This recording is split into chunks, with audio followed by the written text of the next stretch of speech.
Let's talk about the one step in writing that almost everyone overlooks: how to turn a pretty good draft into something truly great. It's that last 10% of effort that really separates the amateurs from the pros, and today we're going to break down exactly how you can master it. So picture this. You've just typed the final word of your draft. You lean back, let out a huge sigh of relief, and you think, it's finished. But is it really? Every single writer knows this feeling, but here's the thing. It's a dangerous trap. The truth is, the moment you think you're done writing is often when the most important work is just about to begin. And there's a really fascinating reason for this. Your brain is, well, it's almost too good at its job. It already knows what you meant to write. So, to save a little energy, it just fills in the blanks for you. It reads what it expects to see, not what's actually on the page.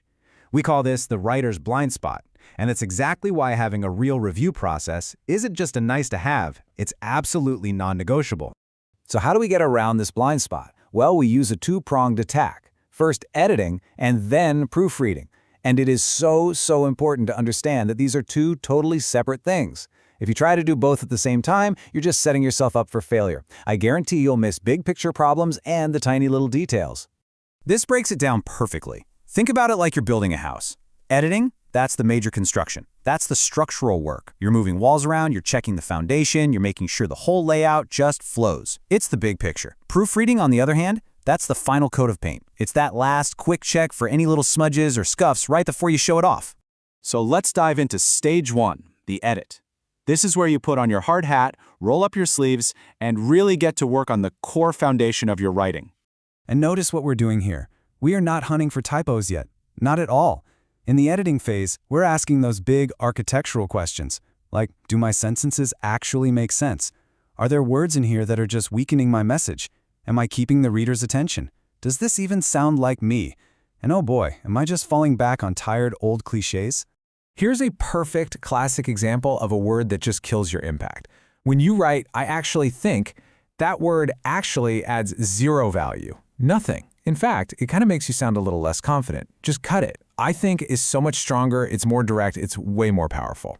And that's editing in a nutshell, right? Every single word has to earn its spot. Let's look at a whole sentence here. You can see the basic ideas in there somewhere, but the execution, it's pretty weak. We've got a spelling mistake right off the bat, some wishy-washy phrasing like I would say, and we're using the word really over and over again. It just feels a bit rambling, kind of unfocused. But now, let's see what a good edit can do. Wow, look at that transformation. The spelling is fixed, all those weak phrases are gone, and the sentence is suddenly clear, it's confident, it sounds professional, it doesn't just mumble an idea, it presents a strong, solid argument. That is the power of a really good, focused edit. Okay. So only after you've done all that heavy lifting, all that structural work of editing, only then can you move on to stage two. This is the final polish. This is the nitpicky, meticulous hunt for all those tiny errors that can totally undermine your hard work. This is proofreading. The key word here is focus, laser focus. You are now intentionally reading in a superficial way. You're not thinking about the big ideas or your voice anymore. Your one and only mission is to hunt down and destroy any errors in spelling, grammar, punctuation, and typos. That's it. But wait, what about that writer's blind spot we talked about? How do you get past it? Well, here are two simple but incredibly effective tricks. First, read your work out loud. Seriously, forcing your brain to hear the words as sounds makes you catch all sorts of awkward phrases and missing words that your eyes would just skim right over. And second, get a fresh pair of eyes on it.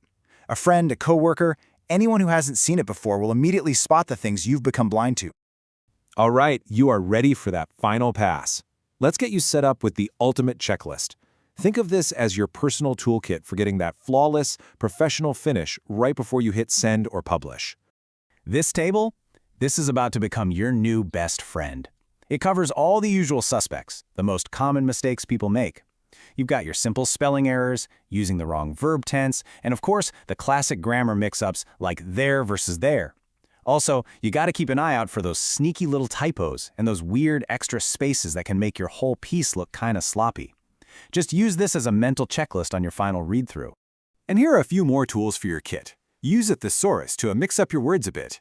Definitely use technology like spell checkers, but remember, they're not perfect. Trust your gut. If you're even a little unsure about a word or a fact, just take a second to double-check it. And finally, this is a real pro move. Do one last scan specifically for any phrases that might have some unintended bias. This final check makes sure your message lands exactly the way you want it to. So the next time you finish writing something, please remember this process.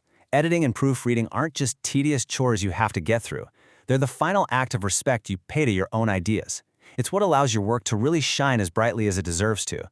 Which really makes you wonder, doesn't it? What great idea do you have that's just one good edit away from changing everything?